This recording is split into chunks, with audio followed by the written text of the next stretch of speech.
भाई बीवी की बात सुनना हर समझदार व्यक्ति का फर्ज होता है, माना।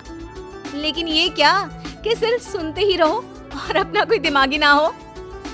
अरे सुन रहे हो? अरे सुन ही तो रहा है ना, और कर ही क्या रहा है ये? सुन रहे हो? ऐसे बोलती है जैसे मेरा लड़का बहरा हो। हाँ हाँ बस करिए अब। बहरा ही तो है आपका लड़का।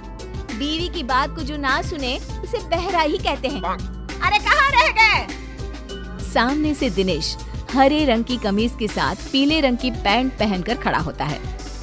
देखो, जरा देखो खुद को।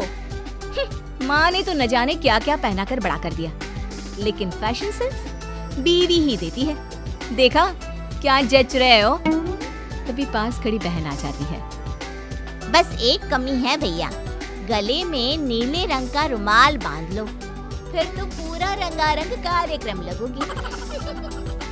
ये क्या है भैया, मतलब कुछ भी पहन लेते हो? अरे क्या पहना है ये? तेरी भाभी लाई है। वो रंगीला फिल्म में आमिर खान ने भी ऐसी ही ड्रेस पहनी थी। क्यों रमा, कैसा लग रहा हूँ? बिल्कुल आमिर जैसा लग रहा हूँ ना मैं? आमिर खान? वो तो आपके सामने कुछ नहीं लगता है जी। कैसी बात कर रहे हैं? आप तो सभी हीरो से ऊपर हैं। अच्छा चलो, मैं ऑफिस के लिए निकल रहा हूँ, देर हो रही है। अरे भैया ये मत पहन कर जाओ, लोग हंसेंगे। देखो शिल्पी, अपने पति को बताना कि क्या पहनना है और क्या नहीं, समझी? अरे रहने देना बिटिया। पर माँ भाई तो मेरा है ना, तो मैं। अरे रहने देना, जब तेरे भाई को ही कोई फिक्र नहीं है तो तू क्यों चिंता कर रही है उसकी? दिनेश दफ्तर जाता है, जहाँ रास्ते से लेकर ऑफिस तक सब उसे घूरते हैं और मन ही मन हंसते हैं। क्या बात है, ऐसे तो कोई मुझे देखता भी नहीं था। आज देखो कैसे सभी घूर रहे हैं। तभी दिनेश के दफ्तर में काम करने वाली श्रद्धा आ जाती है। क्या बात है दिनेश जी, लग रहा है जैसे कोई हीरो ऑफिस में आ गया हो। अच्छा, मतलब आपको भी पसंद आया? कल से ना मैं ऐसे ही ऑड कॉम्बिनेशंस पहन कर आऊंगा। आपको तो पता ही है कि मेरी नई नई शादी हुई है। तभी दूसरा बोल पड़ता है। ओहो, मतलब पसंद भाभी जी की है। वैसे दिनेश जी, बीवी की इतनी भी बात नहीं माननी चाहिए। जलन हो रही है आपको? पति घर आता है, जहाँ बीवी उसका इंतजार कर रही होती है। कैसा रहा आज ऑफिस में? बस मिल गई थी ना वक्त से? अरे आज तो कमाल ही हो गया। अरे दूर से ही बस मुझे देख कर रुक गई। मैंने तो हाथ भी नहीं दिया था। और फिर क्या, सभी मुझे देख रहे थे। मैं तो आज ऐसा फील कर रहा था जैसे कोई हीरो। देखा, मेरे कहने पर चलोगे तो राज करोगे पूरी दुनिया में। लेकिन माँ जी, हम लोगों ने रात का खाना छोड़ दिया है। वो क्या है ना, डॉक्टर भी कहते हैं कि रात को हल्का खाना चाहिए। अरे तो बता देती ना पहले ही, मैंने सबका खाना बनाया है। भाई तू तो खा ले, सब साथ में अब तक खाना खाते आए हैं ना। हाँ ठीक है, मैं कपड़े बदल कर आ रहा हूँ। वैसे माँ मुझे बहुत भूख लग रही है। दिनेश वहाँ से कमरे में चला जाता है, जहाँ उसके पीछे पीछे पहुँच जाती है रमा। ये क्या है जी, जब मैंने कह दिया कि हम लोग रात का खाना नहीं खाएंगे तो क्या जरूरत थी हाँ कहने की? हाँ, आ रहा हूँ। अरे रमा, सारा दिन काम करके इतने दूर से घर आता हूँ, खाना नहीं खाऊंगा तो बीमार हो जाऊंगा। अरे चक्कर आएंगे, मर जाऊंगा मैं। कर लो बकवास। आपको पता है ना, मैंने फैशन डिजाइनिंग के साथ डाइटिशियन और फूड टेक्नोलॉजी का भी कोर्स किया था। अरे क्या बात है यार, तुम तो सच में बहुत टैलेंटेड हो। मेरी तो लॉटरी लग गई इतनी टैलेंटेड लड़की से शादी करके। हाँ, लेकिन उसकी मानोगे तब ना।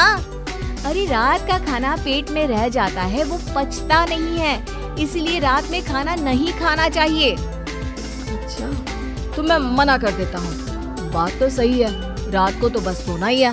मैं अभी माँ को मना करके आता हूँ। दिनेश बाहर जाता है और माँ से खाने को मना कर देता है। देख बेटा, ठीक है कि बीवी की बात माननी चाहिए, लेकिन माँ की भी बात सुन ले। हल्का खाना है ना, तो तू ये 1 कटोरी दाल और 1 कटोरी ये हरी सब्जी खा ले, ठीक है? ठीक है माँ, ऐसा करता हूँ। बस भूख तो लगी रही है, पर माँ बताना नहीं, रमा को बुरा लग जाएगा। बस एक शर्त कि तुम रोज ऐसे ही खा कर जाओगे। अच्छा ठीक है, मैं रोज ना सिर्फ दाल और सब्जी खाऊंगा। दिनेश खाकर कमरे में जाता है, जहाँ रमा इधर उधर घूम रही होती है। अरे क्या हो गया मेरी डॉक्टर साहिबा को? कुछ नहीं, बस वॉक कर रही थी। रमा को भूख लग रही होती है, लेकिन वो करे क्या? कैसे कहे कि चलो दिनेश खाना खा लेते हैं। वहीं दिनेश मन ही मन माँ और बहन का शुक्रिया अदा करता है। दोनों सो जाते हैं, लेकिन आधी रात को हाय क्या करूं, भूख के मारे नींद ही नहीं आ रही। चलकर देखती हूँ क्या क्या रखा है। रमा किचन में जाती है, लेकिन बाहर ताला लगा होता है। हे भगवान, किचन में ताला कौन लगाता है? पानी पीकर ही सो जाती हूँ। अगले रोज जब सब नाश्ते के लिए बैठे होते हैं तो रमा, पूड़ी, एक और पूड़ी। भाभी, इतना भी तला नहीं खाना चाहिए, आप तो डाइटिशियन है ना। हाँ रमा, मैंने भी मेरी सहेली मैगजीन में पढ़ा था कि ज्यादा तला खाने से फेस पर पिंपल्स निकल आते हैं। अरे बस अब नहीं, 2 से ज्यादा बिल्कुल भी नहीं। अरे कल को तेरा फेस पिंपल से भर गया तो मैं कहाँ इलाज करवाऊंगी। रमा जैसे तैसे आधा पेट खाना खाकर कमरे में चली जाती है और फिर होती है रात। ला जल्दी से दाल और सब्जी दे दे। हाँ, लेकिन बेटा बहू, अरे माँ वो डाइटिशियन है ना, उसकी आदत है भूखे रहने की, लेकिन मुझे तो तूने हमेशा खिला पिला कर पाला है। चल माँ, अब मैं चला अपने कमरे में। वहीं रमा एक बार फिर भूखी रह जाती है।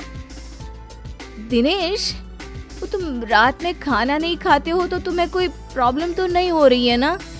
दिनेश, जिसका पेट उसकी माँ के खाने से पहले से ही भरा हुआ था। नहीं तो मेरे लिए मेरी बीवी का आदेश सर आंखों पर। मैं नहीं खाता खाना, और सच्ची रमा बड़ा एनर्जेटिक फील करता हूँ मैं।